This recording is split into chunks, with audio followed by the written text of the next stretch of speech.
Welcome back to Matrimony Ever After. My name's Jeff. And I'm Chanel. And today we are very excited to talk to you guys about one of the Netflix biggest shows right now. Trending. Love is Blind. So probably everybody watching this already knows what the show is about. But for those who maybe don't know, like, what would you say? How would we describe the show? So the concept of the show is to actually fall in love with someone without ever seeing them. Yeah. So there were a lot of different men and women that were given the opportunity to kind of date multiple people in what they called pods, Yeah. which was just 2 rooms separated by a wall where two people could communicate to each other and kind of get to know one another. Yep. And so what they did is that these people were in separate segments, obviously, and the guys got to get together and talk about their dates with the girls, and the girls did the same thing. Yeah. Well, they gave them up to, we believe, about 2 weeks, but all of the couples that ended up getting engaged actually got engaged within 10 days, which is crazy. Right. Or is it crazy? We don't know yet. So what we're going to talk about today is the couples that made it to the finale, right? And so the first couple that we're going to talk about. Okay, am I missing something? You're missing something. What am I missing? So during the process, yeah. you're dating. So you're having these conversations. You're telling the other person about your past, about your family, about your likes, your wants, your dislikes, what you're not going to put up with, what you're willing to put up with, where you want to live. Like, it's dating. Like express lane date is what they're doing. Yeah, and they're talking about really intimate details. And the main premise of doing this is to really get to know their person and not talk about physicalities, but talk about who you are. Right. Okay? So that was the concept of the show. The first couple that we're going to talk about is Carlton and Diamond. So what happened with Carlton and Diamond was very interesting. So they obviously got engaged. And they're on their pre-honeymoon in Cancun, and he expressed to her that he was fluent. And what does that mean? What are the people saying that The mean? people are saying that that person can love anyone, Right. whether it's a man or a woman. And so that's one of those common terms, right? Right. Okay. So the problem was with Diamond, she wasn't judging him, but she felt like, if that's who you were and we were getting to know each other, why did you wait until after we got engaged to tell me this? And his idea was, well, I didn't want to say anything because I didn't want you to judge me before you got to know me. However, our stance is that's who you are. Like, if you consider yourself to be a fluid person, meaning you date both genders, that's who you are. That is the purpose of the show. So if you got engaged, people, see, this is my problem, baby. What's your problem, boo? People think that lying means that you actually say something that is incorrect. And that is not lying. Lying... That is lying. That's lying, but I'm saying it has way more to it. Right. Lying can also mean that you are withholding information. Right. If you're being dishonest or deceitful in what you're saying, and it's not the real thing, and I have to tell Callie that because Callie be trying to get me. I'll be like, I ain't say that. and I'm saying exactly, you didn't say it. So it was deceitful what he did, and that really bothered Diamond. So in the reunion, what I can say, what I appreciated until I watched the interview afterwards. He tried to do this half-tail apology, y'all. He got down on his knee and proposed to her again after throwing the ring in the pool. And said it wasn't a proposal. But wait. We gotta back up just a little bit. So when he brought it up to Diamond, she was very confused. She tabled the conversation. She consoled him and was like, we can talk about this and blah, blah, blah. So the next day she come back and she's like, wait, I really wish you would have told me this because, that was the whole purpose of this whole journey. And they got into this heated conversation and he called her out her name and just some words went back and forth and it was very disrespectful. And fast forward to the reunion, she said, like, even though he gave her that apology, it doesn't erase what he did and her standards. She, regardless of who she dates, she will not date anybody who is coming against her, attacking her, and not taking up for her.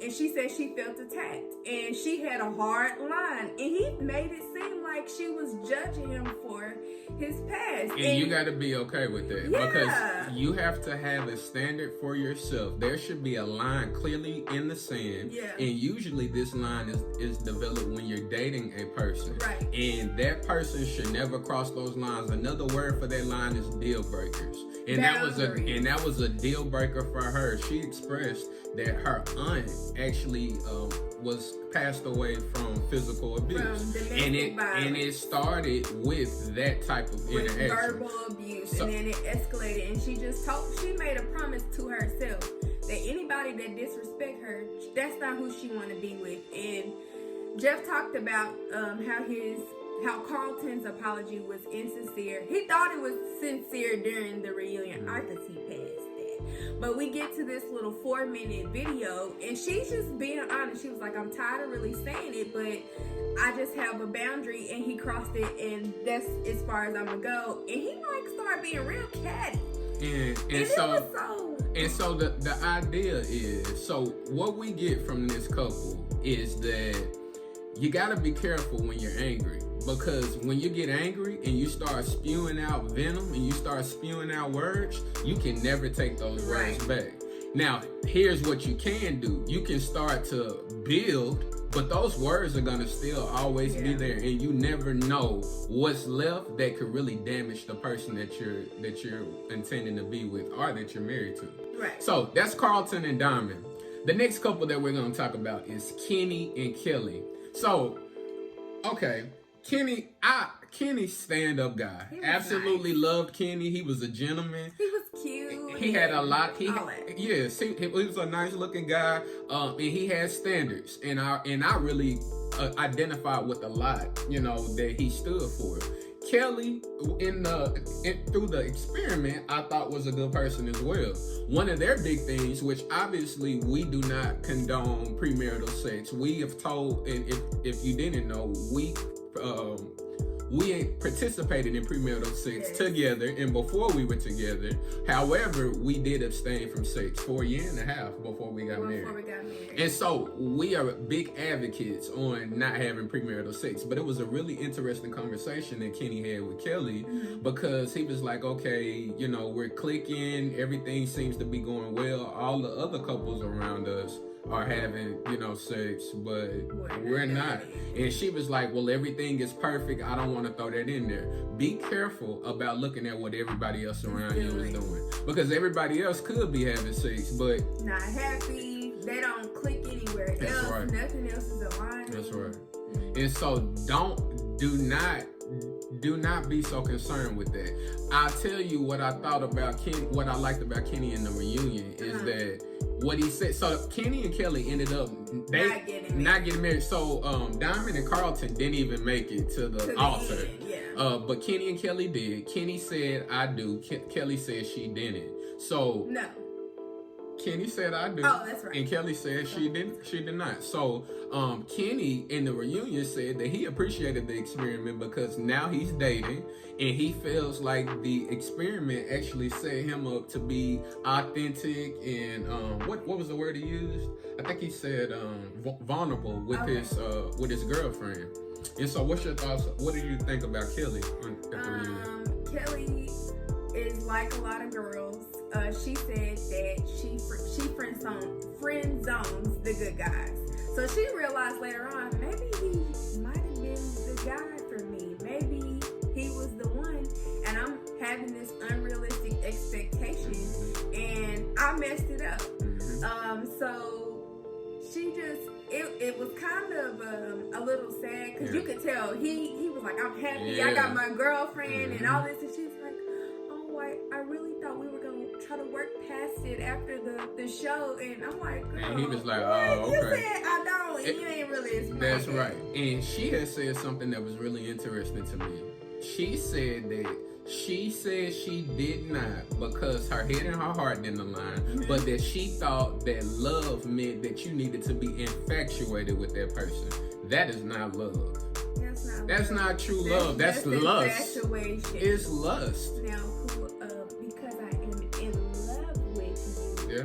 I'm a little upset. But that has to grow. Yeah, that's it not wasn't always like that's that. not the case, especially and it may be in the beginning, but then that's when you hit that rough patch. It's what you do during that rough patch which makes you crave your spouse or your significant other. And so don't have the wrong definition or expectation of what love is. So our overall takeaway from them is that you can have the incorrect perception of love, whether you come from a broken home or whether you come from a home with both of your parents. Both of them have both of their parents. They got married, been happily married for a very long time. So be careful and check that, and realize that regardless of if you feel that the crowd of people around you are going low, always go high, because I feel like that's what Kenny did, and he ended up coming out on top. So He's a real G, baby. yeah, shout out to old Ken.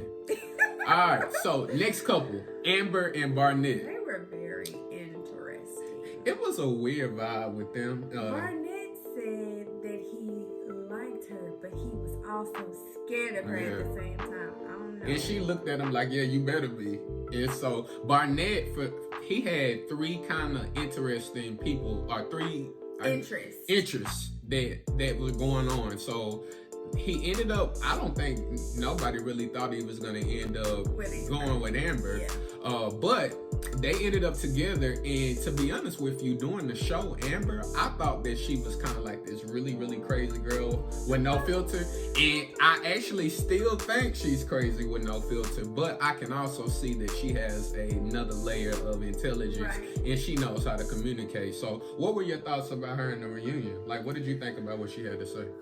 Okay, so a little drama. Yeah. So since her husband had other love interests, she discussed that once they realized that they all liked the same guy, they made the decision not to talk about their dates, just to protect their hearts and protect themselves from being like jealous or upset with someone else. Like that's the whole point of the process, is to date different people and figure out who is best for you.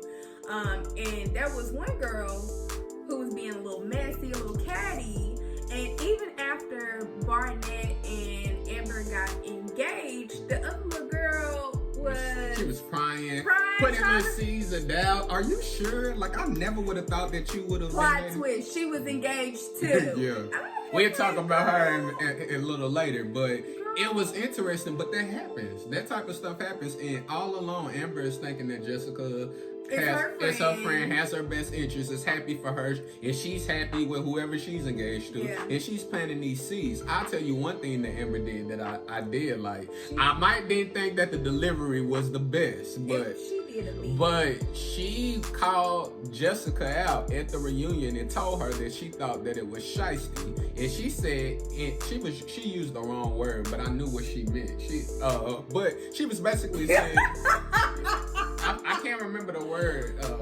I think she said that she was indigenous. She ain't no Indian, boo.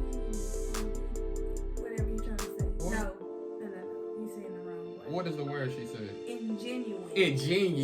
She called her a fraud, a fake. Yeah. And which was completely true. You smell it in my face. I'm thinking you my friend, and yeah, you going to my fiance in these little times alone, and you saying something else, and it just was very disrespectful. She told her she was disrespectful, and she didn't respect her as a person. And that she hoped that the show, from watching it, helped her grow. And so Barnett, we hadn't really talked about him. Barnett reminds me a lot of like a frat boy from college. You can tell he was a player before the show. He was a player doing the show. Like, I mean, he really but I'll tell you what I appreciated about Barnett. When he got serious about Amber, he really got serious. Yeah, and he wasn't leading the other girl. Yeah, he was very unwavering in the fact that he had made his decision and he was okay with that. And like you said, he also didn't entertain the other girl. So what was the takeaway from them? So what I appreciated about one thing that they said is that they thought whenever they got married that the flip was gonna switch, yeah. and that like it just everything was gonna fall into place, and it didn't. Right. And so what they did, which a lot of people do, is they started saying, okay, well, we need to get a divorce. And that's not the case. Yeah. You just need to put in the work, and you need to put in the time and the effort, drop your expectations, your unrealistic expectations, right, and start working towards something. And that's what it appeared that they did. Yeah. And so really appreciated them and that they were committed to the process. Mm-hmm. All right, now Jessica and Mark. So Jessica is the I don't want to say the contestant, the individual that we were talking about in the previous yeah. And so Jessica and Mark, Jessica was all over the place. So she's 35, Mark is 25. She was 34, he was 24. Either way, there was an age difference. Yeah. And the whole point of the show is to get to know the person like for who they are, regardless of their age, regardless of what they look like, regardless of anything. Yeah. And so once she got with him, she started like, oh my gosh, you're so young. I just think I would like make you rush your life. And he's like, no, like I'm not on a timeline. I'm committed to do this process. This is what I want to do. It's the whole reason why I'm here. And she was so immature the whole time. She kept bringing up sex, and he was like, I told you, I don't care about that right now. I'm trying to get to know you. I don't care about that. And I'll tell you what I thought about. She was so concerned in trying to talk herself. So Mark was a really good guy. He was everything that he said that he was when they were dating in the past. Yeah. She was so busy trying to figure out what was wrong with him that she missed everything that was right with him. But how many people do that? Everybody do that. You did it when we first got together. Not to her extent, but you tried to find things that because you didn't really think that it was what it was. And a lot of people do that, so you have to be careful. If a person is showing you who they are, they do have to build that rapport with you so that you know what they're saying is true and factual. But you have to accept, you got to believe a person until proven guilty. They're not guilty until, proven innocent. You can't do that. And so I'll tell you about Mark another thing. I think that what I would have liked to see from Mark was he needed to man up a little bit in the reunion. He was too apologetic. He was apologizing to her. Y'all, she got drunk and told him how the other guy was so hot and that's who she really wanted to be with. And I'm like, you ever try to say something like that to me? And so, girl, be quiet. Anyways, so... Let me tell y'all this one instance, and it really bothered me with them. So they were together, and she was drunk, and she had made a statement that one of the other contestants had got into it with their fiance, and that she was the best person in the world. Yeah. Well, Mark had reassured her, and he was trying to be sweet. He told her, well, she's a close second. And she like goes off on him, and in that conversation is when she brought up that the other guy was hot and all of this. And I'm thinking to myself, he's trying to tell you that you're the best person in the world and that she's a close second, and you take it as that. And that's what their relationship looked like. It was a whole lot of back and forth, and it was uncomfortable, really. And so what's the takeaway that we got from them? Age ain't nothing but a number. Throwing down ain't nothing but a thing. That came from your girl Leah. It's real. Don't get in the way of allowing your type to blind you from somebody that's good. Because here, I'm about to give you a spoiler alert. Your type might not be who God has for you. That's facts. Which is why I ain't been working out with your That's type. facts. Because you're dating your type. These are the people. And if you're dating them and it's not going anywhere, then you might need to go back and step back and see that. So, all right, next couple. Giannina, I think it's her name. G. Yeah, we're going to call her G. That's what they call her. And Matt, okay? So, G was very, very emotionally unstable. She was a roller coaster. And I think Matt was a champ for dealing with her. But what I liked about Matt is that Matt, he sat her down at one of the dinners and he told her, if you keep acting like this, you're gonna lose me. And you could tell by the look on her face, like she was like, whoa, like, did you just really? Yeah. Like she seemed like a girl who's like gotten everything she wanted, like all the time. Kind of like a spoiled brat a little bit. Cause she kind of like threw temper tantrums and did stuff that was just like out of line. But later on, we found out that she said that she does self-sabotaging. Like when she can't see that it's a really good situation, she tries to make up things in her head for her to self-sabotage. And I kind of identified with this because, you know, when me and Jeff were dating, like we were young, I had a daughter, he didn't have any children, he was in college, I was going back to college, and I was like, why he want me? What's so good about me? And like I did some little small things that turned into some bigger things because I just couldn't come to the realization like he really wanted me for me, and like that's kind of what she did. And she pushed him away to the point of where, so in the altar, this is another couple that she said yes and he said no. And he unapologetically in the reunion, Matt, I really dig him. Because he said, I do not regret what I said. I stand by that. But if I can go back to that day, I would take he said he would take the hurt. He would want to take the hurt away. But he wanted to change the answer. And I appreciate that because I think, and so this couple didn't get married, but they're dating now. Right. And so they're still engaged. Yeah. They're still together. Yeah. They said they live in separate homes. They're really getting to date and know each other. The traditional way. Right. And I think that was really great. And so the overall takeaway from that particular couple is that you got to give things time. Yeah. And sometimes it doesn't look like everybody else's. Yeah. However, if you take the time and you put in the work, something that looks kind of crazy or broken or unconventional can actually turn into something beautiful. Because I think that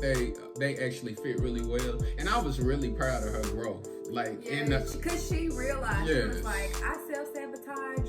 I'm creating this thing in my head that's not even there. And he's trying to be the guy that I want him, you know, that I want. Yeah. He's trying to be that guy. And I'm making it hard for him. But I really appreciated them too and her maturity because she was younger. And she could have just threw a temper tantrum and said, you rejected me, I don't want to be with you. And she was like, no, that was the right choice. We shouldn't have got married right then because we were not ready. That's right. And so that was really great. So shouts go out to G and Matt. And last couple, our favorite couple, and obviously everybody else's favorite couple, is Lauren and Cameron. So, okay, Lauren and Cameron, absolutely love them. Cameron, stand-up guy, got some swag about himself, assured of himself. And what I love the most about Cameron is that he is not afraid to be emotional. Society and people have told you that if a man cry, he's a wimp. He ain't no. Listen. It was like 3 days, and they talk about their families, and they just crying. And it was like, I'm just getting a little emotional thinking about my mom, and she was like, and she started crying. I love the fact that he is in tune with his emotions, and obviously everybody else loves it too. And Lauren is like the epitome of like a strong, confident black woman, and I appreciate that. And that leads to our point. So we love Lauren and Cameron the most because we feel like out of everybody, they did the experiment as intended. Yeah. They really did. And go ahead. So, for the people who don't know, Lauren is black, Cameron is white. And this is kind of funny, but like while Lauren was dating guys in the pods, one guy actually said, "Oh, you sound black," and she was like, "No, I'm white." And it was just really awkward because the whole point of the process is to not worry about that and just like somebody or fall in love with somebody for who they are. And just seeing Cameron and Lauren like organically get to know each other and talk about certain things and they identify with a whole lot of things. They're like, I love my family. I love my family. I'm ambitious. Like, it's just a whole bunch of things that happen. That had nothing to do with color. And what we are more concerned with, and when we say concerned, not really concerned, but what we hope is that people aren't just happy that they are together because they are black and white and they're defying what society says. Yeah. We are hoping that people are happy for them because they fell in love. Because love is blind. Like, it does not matter if you are black or if you're white or if you are short or if you're tall. Like, they just really did the experiment as intended. Yeah. And so our takeaway from that couple, our favorite couple, is that sometimes you gotta lower your guard. And when you lower your guard and you're authentic with the person and you tell all of the details and they get to know who you are, man, something like what they have can turn out to happen for people. So really, really love that. Love the show, and we're really hoping for a second season, or maybe Chanel said she wasn't really interested in the playoff from Lauren and Cameron, but I would be. I mean, no. I think it'll be great. Cause see, I think that's because I watch reality TV, and when people like Do that. when they have like a good situation, they get on TV and they have a portray it as show, and then else. the producers want to make you like. Don't spoil something That's good. real. If you want to go on some panels or some talk shows and kind of encourage other people, like how to grow your relationship like that, I can totally see it. True. But don't get a reality show because they just kind of try to tarnish the good things. That's real. Okay. Well, that is our show today. We really hope you guys enjoyed.